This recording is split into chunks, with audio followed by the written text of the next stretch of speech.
Hello, good morning, good afternoon, wherever you are. Welcome to our seventh and final stop on our Cross Canada exploration in partnership with Edwin. So over the past few weeks, we've been on some incredible virtual journeys across the country, meeting incredible scientists and conservationists who are protecting our wild places and animals. All good things must come to an end, and we conclude the series today with our field trip to a secret location. We are heading live into the field in Newfoundland to sample biodiversity live from the ocean shore. I'm so excited. My name is Jill, and I'm your host for today's event. And before I introduce today's speaker, I want to give a huge shout out to Edwin. They have pulled together some incredible curriculum material to utilize throughout this Cross Canada exploration with your students. I'll share the link here and you can take a look. Let's pull this up here. This is our Edwin Teacher Travel Kit, which you can use at any time. And if you haven't used it already, I really highly recommend it. It is just chock full of great stuff. So now I am so excited to introduce Bob Gregory. Dr. Bob Gregory is a research scientist in the Environmental Science Division of Fisheries and Oceans Canada and an adjunct professor at Memorial University of Newfoundland. He's been conducting research on fish nursery habitats for over 40 years, and we're joining him and his team in the field as they are catching, identifying, counting, and measuring juvenile fish in their nursery habitat in the Newman Sound of Newfoundland. So without further ado, I'll say, hi, Dr. Bob. Hi, how are you doing? Very well. How are you, sir? I'm very glad to be here. It's great. Well, we're so happy to have you. I am going to let you take it away and we can just take in everything that you're doing right now in this moment, sharing with all of us. It's up to you. Yep. This is the exciting part about doing this this live stream is basically this is happening right now. I'm basically in Newman Sound. It is 10:30 and in the Eastern time zone. So we're doing this. We're a little ahead of you in time zones, but this is our earliest field trip for our work in the last 28 years. We've never been here earlier than this. But basically, one of the reasons for that's been conditions are warming and things like that. We know that everybody's heard about global warming. Well, it's making our springs a little early as well. So we've had to adapt to that. So we're out in April. Normally we start in May, but we've been doing this for 28 years now. This is the 28th year. We're looking for juvenile fish in the nearshore environment. This is a coastal zone of Newfoundland. We're in Newman Sound, Terra Nova National Park. All the land behind that we're standing on is Terra Nova National Park, and we are sampling the juvenile fish in the near shore. Now we're getting ready to deploy a beach seine. Beach seine is about 25 meters long, 2 meters deep. It sinks to the bottom, and basically we're getting ready to deploy that now. But first, before we do that, I'm going to introduce the other members of my team here today. So I was starting out in the boat. We've got driving the boat. We've got Courtney King. We've got and deploying the net itself. We've got Emily Geisinger. And our videographer today is Lindsay Freeman. Hello. So without further ado, I'll explain what we're actually doing while this net is being deployed. So I'm going to switch over here. I'm holding one end of the net here. And now they're deploying the net. So the net comes out 55 meters from shore and then gets deployed for its full length across in the deeper water. And then we'll haul this in. And it's a standardized haul, which means we do it the same way every time. And then we see what we get. And we do this 13 times a year. You can see the net being deployed there now. It's a very fine mesh net, so it only catches juvenile fish. And they come into these shallow areas here because there's rockweed and eelgrass and shallow water. The water warms up here faster than anywhere else because it's shallow, and the shallow waters just warm up faster. So the water temperature today is probably about 0. So when I'm saying it's warming up, it's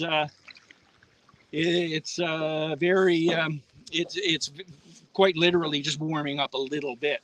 But the fish in here don't need a whole lot of warming to do in order to actually start to act. What happens is the food supply, basically the invertebrates, the small little crustaceans, amphipods and whatever, we'll show you some of those. They basically have they warm up and they start moving and they start eating, and basically the fish start eating them. So basically we're looking at the biodiversity is driven very much by the amount of food that's in the water. So things basically in the spring start to wake up here a lot faster than they do in deeper water. So we'll just let our crew deal with that. And yeah, so basically what we're looking at along the shore are things like this.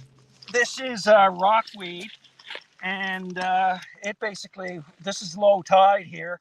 So basically it'll go up here when the water level comes in, and basically fish hide in this stuff.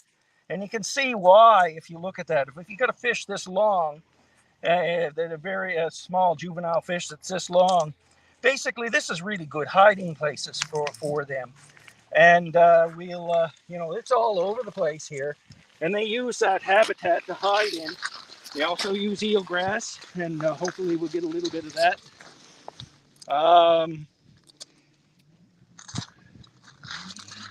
And rockweed has a lot of different uses commercially too. Yeah, that's right.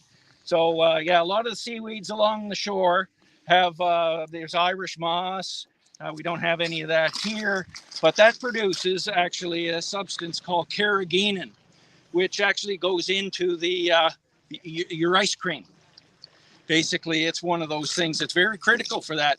Most people don't realize that, and it's it's used for those sort of products. So basically, this area is very productive.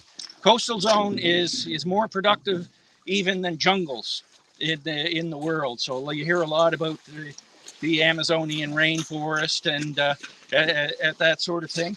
And basically, this is very important area for that. So eelgrass is more productive than coral reefs, more productive than tropical rainforests, more productive than farmers' fields. And basically, so it's pretty important stuff. Arboreal conifer forests, nowhere near as important. Okay, our crew is now pulling this net in. So I'll give you a little tutorial now on what they're doing. Basically, they've just pulled the net in from the deep water, 55 meters. It's about 4 meters deep there. So not really super deep, but very important for juvenile fish. And all juvenile fish are in here, going in among these this Irish moss and rockweed that we see here. So what we're doing is basically the beach seine operates almost as a herding device. So basically, you're not netting them, you're not actually constraining them. What you're doing is you're convincing them to move shoreward. So they don't even know the net's coming in yet. They just know somehow they don't want to be around this net coming in. So what they do is they come in shoreward. And so our crew is now working together to pull this net in. So basically, it comes in like a horseshoe. It comes in like this and pulls in towards the shore. So we're gonna see how they're doing as they move in. So what we do with this is eventually we will catch the fish that we're expecting to get here or hoping to get here. But we're basically seeing how healthy the environment is by the diversity of juvenile fish, and we're talking about fish only about this big. The predators of these fish are fish that big, and they basically are. That's why they're coming in here to avoid to feed and to avoid being eaten by the big ones. Very important habitat. You see what's going on in the net now? It's basically being pulled together, and our crew is basically getting ready to bring the net in on its final stages. So we're here, as I mentioned, 13 times a year. We've got 12 sites in Newman Sound. Newman Sound is one of the most studied cod nursery areas in the world. Basically, we've been doing this. We spend a lot of time in Terra Nova National Park doing this work. So we've got our 12 sites are all over the place. Our farthest one, this is Newman Sound behind us. So we're in the inner sound, which is in here, and then the outer sound is out that way. So we've got a bunch of sites out there and a bunch of sites in here. So we've just been monitoring them for the presence of these fish. So what we notice as well is when the water starts to warm up and the fish start to grow really quickly, what we notice is we measure the growth rates of all the fish that we catch here, and we monitor that because the growth rate tells us how healthy the environment is, and if they have a lot to eat, they grow fast. If they don't have a lot to eat, they don't. It tells us a lot about the health of fish stocks. Cod, I mentioned already. This is the main species we work on or have worked on ever since we started the program. But basically, these fish, the ones we're going to be catching today are actually age 1 fish. They don't look like it. They look like really small, but if they've been spawned in the summer and settle out in early fall, they will grow very little over the winter. So basically, they stop growing in December, and basically they don't resume growth until you get the warmer conditions. So in a strange way of looking at it, the cod actually like warm water. So where you've got climate change is hurting some parts of the range, it's not necessarily negative on everybody. There are some fish that it's negative for, and other species where it's positive for. So what we're doing is monitoring what's going on so we can describe what's good and what's bad. So generally it's a problem, but fish tend to move up towards the Arctic as the waters are warming, and they do that over a course of years and decades, and that sort of thing. So we actually we're in the middle of all of that, and we're actually hoping to be able to measure that and how it affects biodiversity. So the first instance is, what fish do we get? How big are they, and how fast are they growing? And we're also monitoring the predators. These are the bigger fish that come in to eat these ones. So you're going to see a little bit of both of these. We will have a look at what's going on. I think we'll come over now. Yeah, all right. See what we have. This is always the exciting part. This is the exploring by the seat of your pants part of what we're doing, because we have no idea what we're going to see until we actually pull these in. Oh, so we're doing pretty well here. We've got a really nice one. Let's start with the cod. Okay. Now, I'll brave the 0-degree water here and put my hands in it. This is a 1-year-old cod, Atlantic cod. So he doesn't look very impressive. He's only as wide as long as my hand is wide. But these fish are fairly slow growing. So he's a 1-year-old. They'll put on about 10 centimeters a year. That's how fast they grow. If they grow slower than that, it's a bad year. If they grow faster than that, it's a good year. So they also grow and settle out from the plankton in an assortment of sizes. So you also see this sort of thing. This one's a 1-year-old fish as well. Also a cod, and you get one of the smaller ones now. And now look at this one. Anybody guess how big that, or how old that is? If you said 1-year-old, you're right. That's a 1-year-old cod as well. Basically, this is measuring its birthday as January 1st, which is a weird thing you do when you're in fisheries. Basically, it's the way. So what we see is over the growing season, fish are spawning and coming into nursery areas at irregular times during the year. And this is what the symptoms we get here. So basically, the small fish really need this cover. When the fish start to grow bigger, like him, oops, didn't get him. Try to get me the biggest one possible. Yeah, right there. That one. That's good. Yeah. So this is a 1-year-old fish as well. So you see him compared to the last one we showed you. He's a 1-year-old cod as well. So basically, he's made it through the winter very well, in good shape. He's actually quite fat, which is really good. So they've actually navigated through the winter pretty well. Let's have a look at some of the other fish that we get here. I'm going to show you a winter flounder. We won't use the board. Winter flounder. I'll grab him, hold him there carefully. What you'll see from the winter flounder is he's white on one side, or primarily white on one side, and then completely colored or with pigment on the other side. Now, the other thing you notice is he's a member of the flatfish family, and pretty obvious why.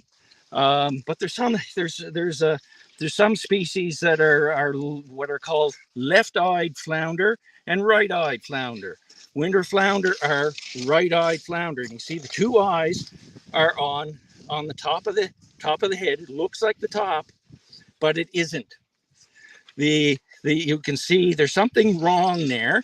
Is basically you've got his gills right here. This is the edge of one gill. To find the other side of the gill, you have to look over on the bottom side. That's the other side of the gills.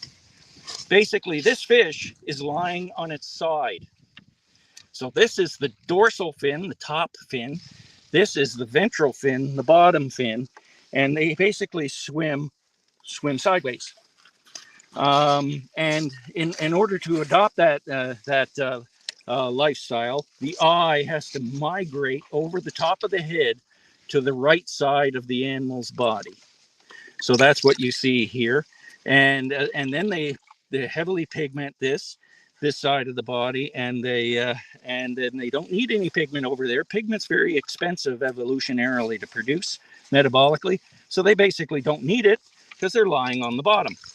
And they just lay there, and then we wait for food to come by, and they grab it. So it's a pretty neat lifestyle. The other thing, among some of the other things we get here, are crab. This is a rock crab.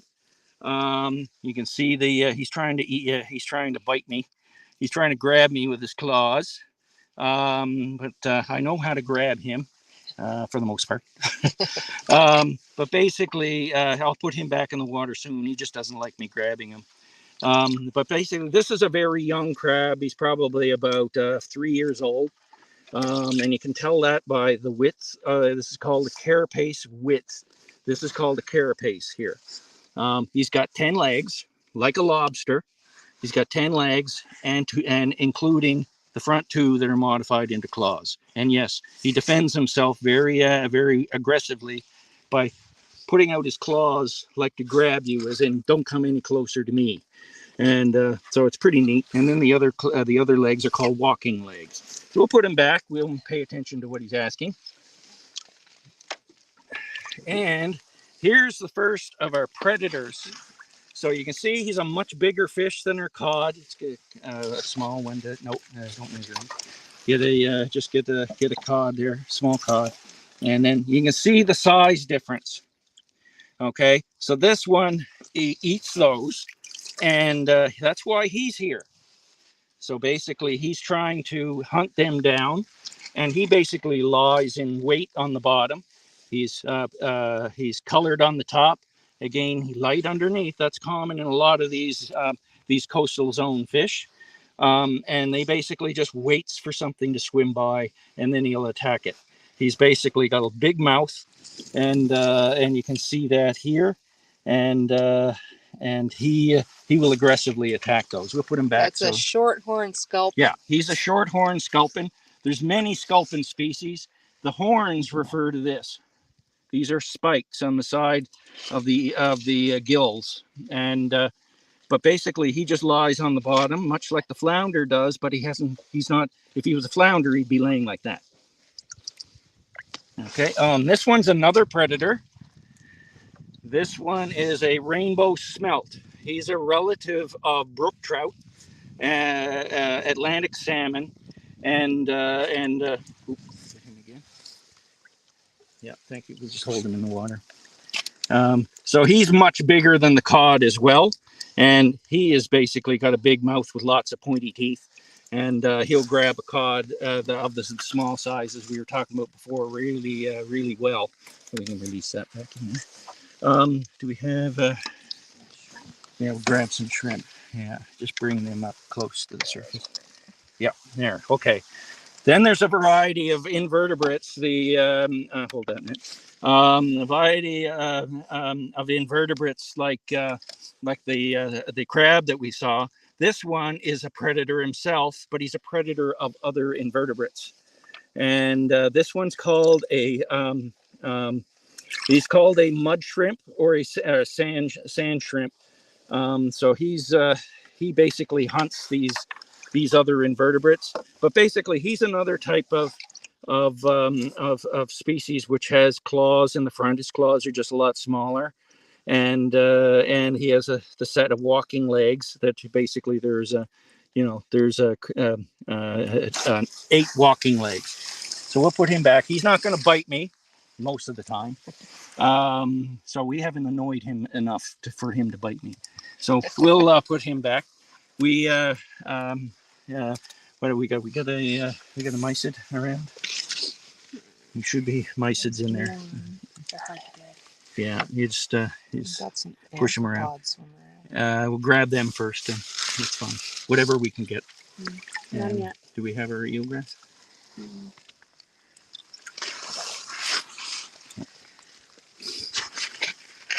And okay, so here's another one of these small Atlantic cod. So basically, yeah, he settled into the near shore zone just in probably about December. So they settle all year long. Now I mentioned before eelgrass was one of the habitat features. So this is eelgrass. This is this just happened to come up in our seine net. And basically it grows, this is basically about 80 centimeters long, grows up in the water column like that. And so they're rooted to the bottom. You can see the roots here. And they form what's called vertical structure. Again, it's just like the rockweed, fish hiding among that. And these form meadows. This is the most important of the productive species in the near shore, basically in the coastal zone. Actually DFO considers these so important, they called it an ecologically significant species, which means that it does more for the environment than any other single species in the water, including fish, which is what DFO studies most. So the fact that fisheries and oceans is not actually considering that this is the important species is pretty significant. So we'll put that back in the water. He'll grab onto the bottom and start growing here by these roots.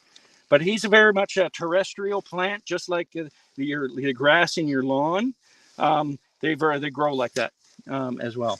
Now, the last of the big important species that we've got here are mysid shrimp.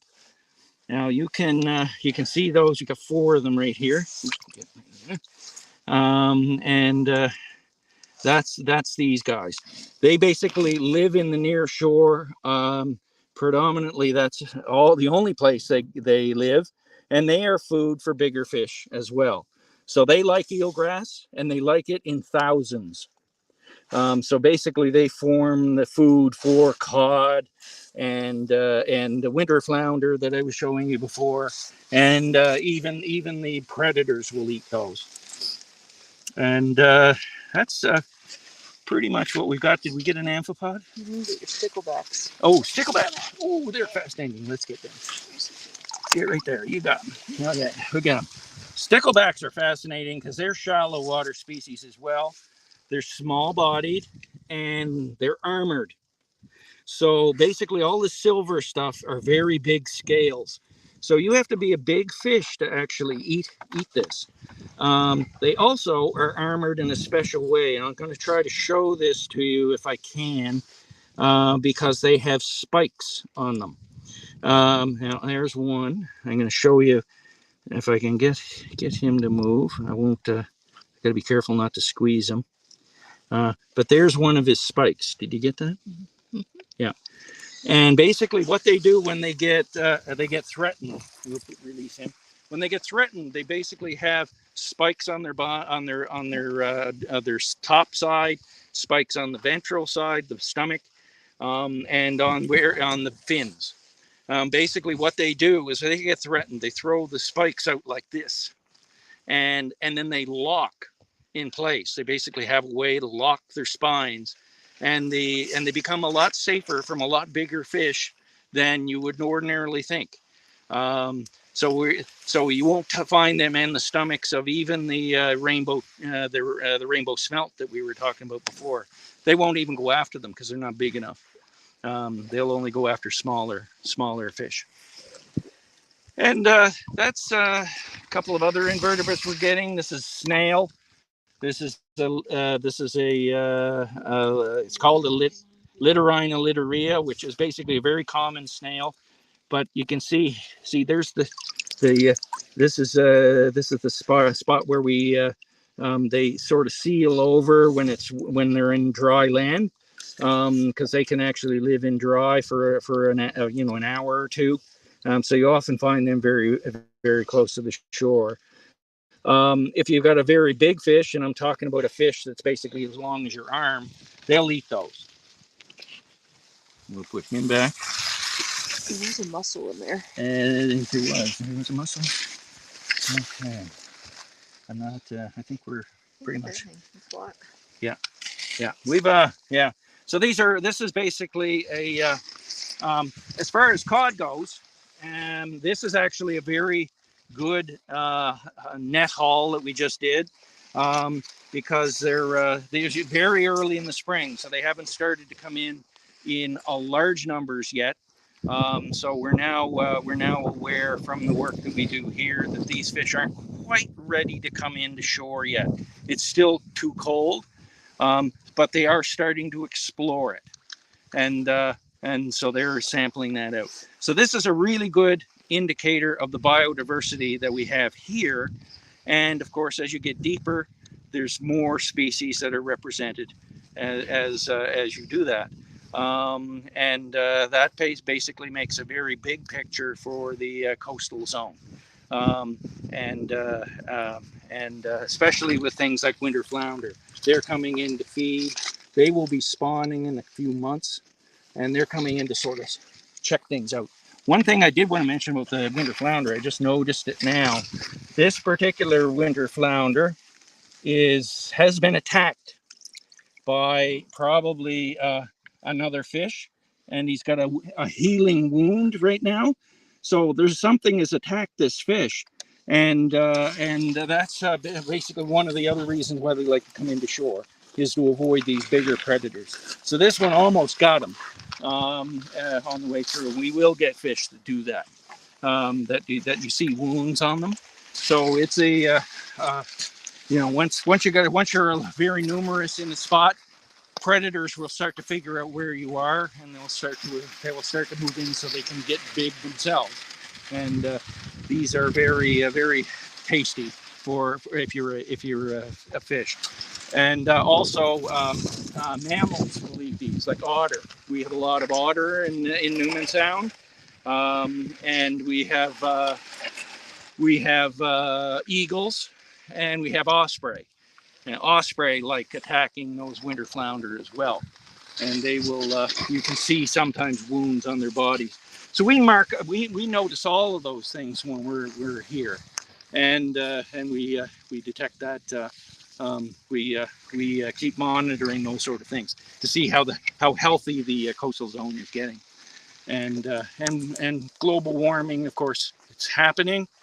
And we're seeing things earlier in the season than we ever used to. We wouldn't have been terribly surprised if we came out here and there was ice behind us. This would have been pack ice, shore fast. It's got a number of names. We even name our ice. So there's pack ice, shore fast ice. There's icebergs. You get to come out to Newfoundland, you can hear people talking about growlers. Those are big pack ice features. What's happening is, of course, the spring is getting further advanced, so we're not seeing those as much in the early spring as we used to. But that does have a side benefit of actually making the coastal zone more productive earlier in the season. So we're finding these changes over time. And what we also find is with the warming water, the northern species are starting to retreat northward. So we got a Greenland cod here yesterday when we were sampling. It was about as big as our biggest Atlantic cod, but we don't have him here. But they used to be the most numerous cod species in this location 20 years ago, and now they've actually started moving north. So we don't see them as much. So we monitor that. And you can see those sort of changes when you've been out here for 28 years like we have. So basically, I don't think there's anything else we can talk about other than things that you may have discovered, your class may have seen itself that they want to talk about. And I'd be very happy to answer any of your questions. Thank you so much, Dr. Bob. That is so cool. I love our mystery field location day. I had no idea that I would be fishing this morning and discovering all of these species. This is so great. So we've got 2 classes with us today. If you guys have questions for Dr. Bob and his team, please come on up to the camera and we'd love to get you up on screen to ask them. While you're getting organized, I know, Dr. Bob, that you have been in the field now for 40 years. And yep. You must have started as a very young man, but you also must have seen a lot of changes as our climate is changing, as our earth is changing. What can you tell us about the changes that you've seen in Terra Nova, in Newfoundland, kind of over your career? Well, I've worked in a number of places based at various universities and Memorial University, Fisheries and Oceans. I've been there since 2000 and continuing the work I do on juvenile fish. I've worked on juvenile fish my whole career, but basically I started in freshwater. I started in rivers and streams and lakes and started in Nova Scotia. I've worked across the country. I've done work in Nova Scotia. I've done work in British Columbia, Ontario, and a few places in between. But basically, it's always been on juvenile fish. So what I've seen, in juvenile fish is what I've seen is you see the standard growing conditions that change. It's getting warmer. Some things are not cold water tolerant. I was talking about the Greenland cod earlier, that basically dominated the cod here for a while after the Atlantic cod moratorium that continues now. And that's because the fish were depressed in the population. So the fishery was declined. But basically what we've seen is the species start changing. As the warm water conditions are increasing in Newman Sound, we see more warm water species moving into the environment. So, for example, I'll name a few, but we don't have them here today. But one of the ones that we saw was called a three-beard rockling. 2 years ago, we'd never seen one of those before in Newman Sound. And we have seen four-beard rockling, which seems a little bit of a confusing thing, but we hadn't seen one of those since the last time it was really super warm here in the mid-1990s. And so you see different species coming in with different warming conditions. When the water's warm, you just see different things appear. Just out here in the inner part of Newman Sound, we saw bluefin tuna one year, and basically those were really impressive. And now these were adults; they were big, but you see different species, and you see it reflected in the juvenile fish that are using the habitats as well. So we're monitoring that over time, and we've already written a couple of scientific papers on that. But I find it fascinating because 1 year to the next, you don't know what you're going to see. And that's what keeps me interested in the type of work that I'm doing. But you also see what's called recruitment dynamics change, and that's basically when the eggs get laid, when they hatch, when they move in, and then over what size ranges over how many months. That changes every year as well. Great. I love how you say it's what keeps you interested. It's always changing. That's so great. All right. This is my favorite part. This is my favorite part of my job. We've got one of our grade 7 classes here. I'm going to bring you up on screen.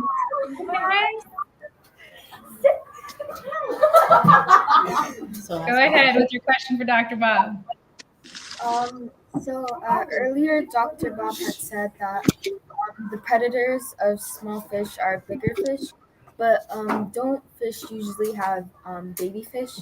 So do they eat their baby fish, or do bigger fish only eat smaller fish that's not from their fish family? That is an excellent question. Basically, any fish that lays eggs in the ocean will eat its young. They are predators. If they can fit it in their mouth, they will eat it. And cod are doing that. Cod do that as well. Part of this, we didn't talk about this, but the age 2 predators, the age 2 cod that are out in the water are probably about this big, and they will eat the age ones. So they're very cannibalistic. And that's true of all of the fish we have in the sample here. Fish are one of those few species that you can predict it reliably. They will eat anything that's smaller than them. And the usual ratio that we go with is about 2 to 1 in length. If you are a fish that is half the size of the one you see coming, run.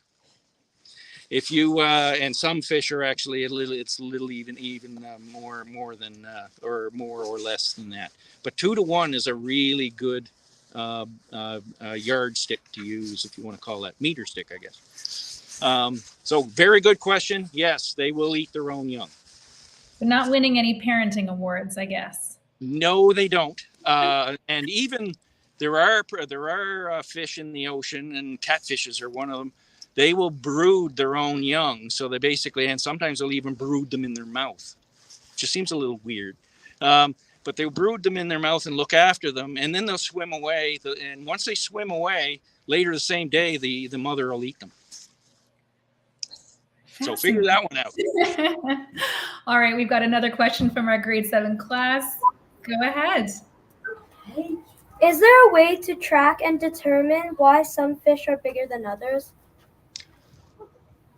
That would get you into grad school here in Newfoundland. We work on those sort of questions all the time. So basically, why some fish are growing faster and bigger, and what conditions during the year make them grow faster. That's a very interesting topic. It's one of the reasons I do my work here. And we find the habitat quality is very, very important. And that makes fish grow faster when they exist. One of the interesting things about on that line, one of the most interesting things about the fish that are in the that we have here, is in spots that don't have eelgrass cover. These smaller fish don't do very well. So when we go to an area of Newman Sound even, and we find an area like this beach, basically, that doesn't have any eelgrass in the water, just offshore here. If there's no eelgrass in the water, their survival is very low. So we measure mortality rate and survival. So basically, the juvenile fish are here for, we've measured it reliably over a 90-day period. So the fish that survive, the fish that are in open territory don't do very well. In an eelgrass habitat, their survival increases to about 17,000 to 1. So eelgrass is extremely important. And it's important because they're not eating it. They're eating the things that are on eelgrass, but they're also avoiding predators. So basically that habitat feature, eelgrass, is extremely important for protecting them.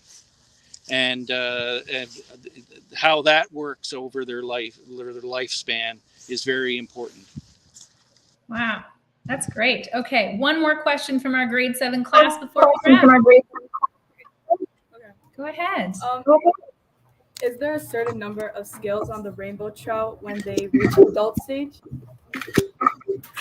Okay. Yeah, that's an interesting question.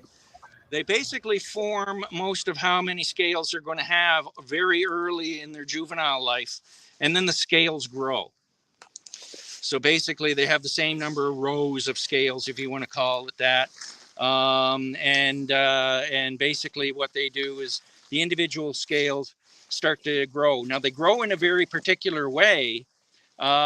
So they basically put rings on the scales. So you can actually, because of those rings appear because the scale is growing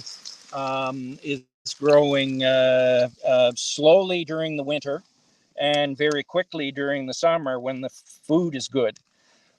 So that forms a ring on the scale because it continues to grow. It just grows slower or faster. And you can age the fish with that knowledge. So we can do that. We also use internal structures like otoliths are called ear stones to age fish. But scales are good to use for some of them, especially the salmon type, what are called salmonids. And the rainbow trout or rainbow smelt is a salmonid. There's a lot of those, and they're a really good estuarine or coastal zone species. So, yeah. Well, we've had some really great questions today. Seems like we have some future studiers of the sea to join you there, Dr. Bob. That would be a great victory for me. Thank you so much. This has been incredible. Makes me want to warm up seeing you out there and your team. I know it's a little bit chilly today, so thank you so much for being with us and sharing this exclusive look into Newfoundland, into Terra Nova, and we are just so grateful. We're grateful to Edwin as well for making this whole series possible. Again, thank you so much for being with us. Thank you to our classes. We'll say goodbye to Dr. Bob. Thanks, Dr. Bob. Bye. Have a great day, everybody, and we'll see you next time. Great.